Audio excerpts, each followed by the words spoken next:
Well, moving on to the other big story that we're tracking this afternoon, India will soon be back in business with Pakistan. The Prime Minister has reportedly said that the new Foreign Secretary S Jaishankar will soon visit Pakistan. The talks were called off by India last year, remember, after Pakistan High Commissioner to India Abdul Basit met Jammu and Kashmir separatist leaders against India's clear indication that such a meeting would not be tolerated. The talks are now reportedly being resumed ahead of government formation in Jammu and Kashmir. The BJP, remember, is in talks with the PDP to form a government in the state, and the PDP is believed to have made resumption of dialogue with Pakistan as a precondition for that alliance. All right, the Congress party, no surprises there, is alleging political gimmickry. I'm being joined live by my colleague Smita Sharma from the national capital. Also live with us is Shuja ul Haq. Shuja, I'd like to get in a word from you first. That crucial PDP-BJP alliance that is on the cards, that common minimum program that is being talked about. Clearly on the cards, there is Article 370, there is the Armed Forces Special Powers Act, there's the Union Civil Code, and there are talks with Pakistan. There were similar demands that Omar Abdullah had made in the past. The Congress did not relent to those demands, interestingly, because they were fearing a backlash from the BJP, which was in opposition then. But it appears that the BJP at this point in time is doing exactly that.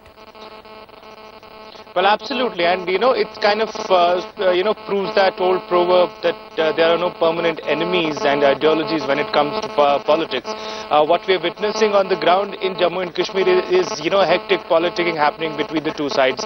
PDP clearly putting its foot down on issues like Armed Forces Special Powers Act, Article 370, Unified Civil Code, and also resumption of dialogue with Pakistan on the issue of Jammu and Kashmir and its conflict. And the interesting part would be how BJP will sort of justify all these points, if at all they are, in the common minimum program. Remember, BJP went to its electorate, particularly in Jammu region, saying that they have certain core points in their ideology. Now backtracking from it or taking a U-turn will be very, very interesting to see in how the party chooses to justify it. All right, Shuja, it appears that there is some kind of an audio trouble that we're getting. We hope you can fix that. Meanwhile, I'd like to cut across to my colleague Smita Sharma, joining us live from the national capital. Smita, clearly this was more than just a courtesy call for the new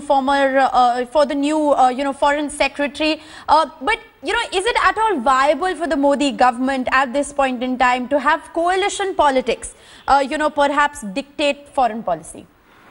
Well, Rishika, there are two things here. As far as the Modi government is concerned, coalition politics is concerned, it is definitely much better placed than the previous Manmohan Singh regime, where the coalition pulls and tugs were much more. And even if the BJP is entering into that coalition mode in Jammu and Kashmir, remember, it has a very comfortable number there in Jammu. And it is going to be a tie-up of two ideologies between the BJP and the PDP.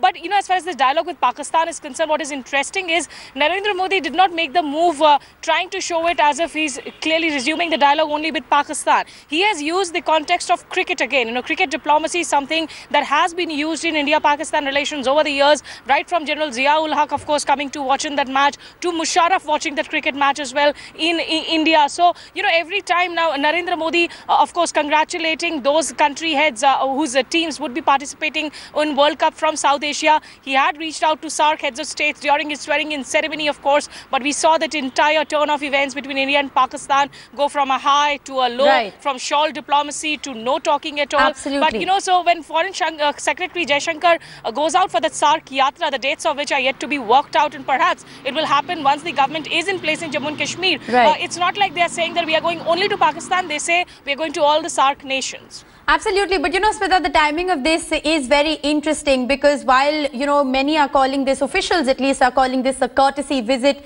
and Prime Minister Narendra Modi playing it very tactically there by saying that, bringing in cricket diplomacy, talking about all SAARC nations, not just Pakistan.